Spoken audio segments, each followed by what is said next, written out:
also referred to as the Talking Mongoose or the Dalby Spook, was an allegedly talking mongoose which was claimed to inhabit a farmhouse owned by the Irving family.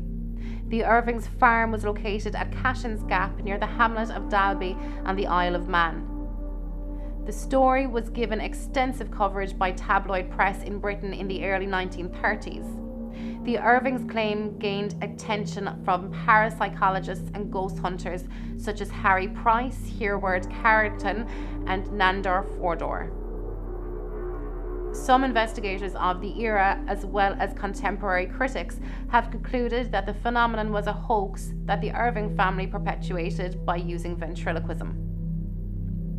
In September 1931, the Irving family, consisting of James, Margaret, and a 13-year-old daughter named Vori, claimed they heard a persistent scratching, rustling, and vocal noises behind their farmhouse's wooden wall panels that variously resembled a ferret, a dog, or a baby. According to the Irvings, a creature named Geoff introduced itself and told them it was a mongoose born in New Delhi, India in 1852. According to Vori, Geoff was the size of a small rat with yellowish fur and a large, bushy tail. The Irvings say that Geoff communicated to them that he was an extra clever mongoose, an earthbound spirit, and a ghost in the form of a mongoose, and once said to them, "I am a freak. I have hands and I have feet, and if you saw me you'd faint. You'd be petrified, mummified, turned into stone or a pillar of salt." The Irvings made various claims about Geoff. He supposedly guarded their house and informed them of the approach of guests or any unfamiliar dog. They said that if someone had forgotten to put out the fire at night, Geoff would go down and stop the stove. The Irvings claimed Geoff would also wake people up when they overslept, and whenever mice got into the house, Geoff supposedly assumed the role of a cat, although he preferred to scare them rather than kill them. The Irvings say they gave Geoff biscuits, chocolates, and bananas, and food was left for him in a saucer suspended from the ceiling, which he took when he thought no one was watching. The Irvings claimed the mongoose regularly accompanied them on trips to the market, but always stayed on the other side of the hedges, chatting incessantly. The story of Geoff became popular in the tabloid press, and many journalists flocked to the Isle to try to catch a glimpse of the creature. Several other people, both locals and visitors, claimed to have heard Geoff's voice, and two claimed to have seen it. However, physical evidence was lacking. Footprints, stains on the wall, and hair samples claimed to be evidence of Geoff were identified as belonging to the Irvings' sheepdog, as were several photos which were claimed by the Irvings to depict Geoff. Margaret and Vori Irving left the home in 1945 after the death of James Irving. They reportedly had to sell the farm at a loss because it had the reputation of being haunted. In 1946, Leslie Graham, who had bought their farm, claimed in the press that he had shot and killed Geoff. The body displayed by Graham, however, was black and white and much larger than the famous mongoose, and Vori Irving was certain that it was not Geoff. She died in 2005. In an interview published late in life, she maintained that Geoff was not her creation. In July 1935, the editor of The Listener, Richard S. Lambert, known as Rex, and his friend, paranormal investigator Harry Price, went to the Isle of Man to investigate the case and produced the book The Haunting of Cashen's Gap in 1936. They avoided saying that they believed the story, but they were careful to report it objectively. The book reports how a hair from the alleged mongoose was sent to Julian Huxley, who then sent it to naturalist F. Martin Duncan, who identified it as a dog hair.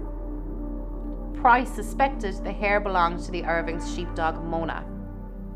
Price asked Reginald Pocock of the Natural History Museum to evaluate paw prints allegedly made by Geoff in plasticine, together with an impression of his supposed tooth marks. Pocock could not match them to any known animal, though he conceded that one of them might have been conceivably made by a dog. He did state that none of the markings had been made by a mongoose. The diaries of James Irving, along with the reports about the case, are in Harry Price's archives in the Senate House Library, University of London.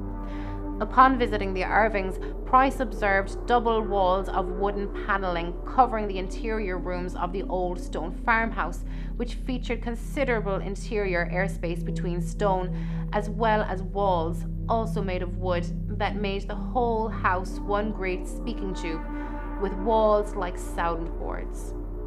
By speaking into one of the many apertures in the panels, it should be possible to convey the voice to various parts of the house.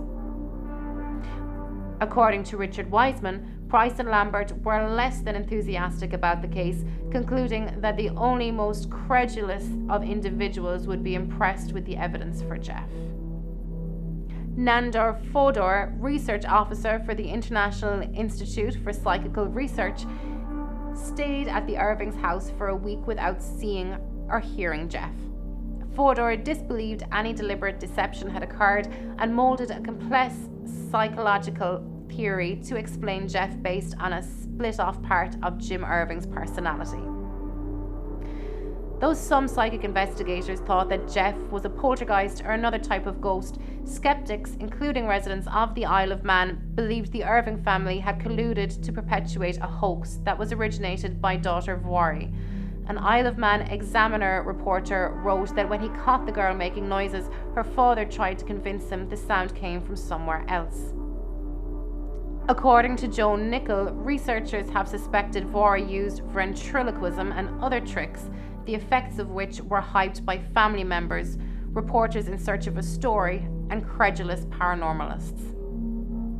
Contemporary media scholar Jeffrey Sconce writes that the most likely explanation is that this extra clever mongoose was an imaginary companion created by the Irvings' extra clever daughter. If you like that, then listen to our main show every Wednesday on all good podcast providers. It's Alive, the really fake true crime horror podcast. All the guts and gore, none of the guilt. See you on Wednesdays.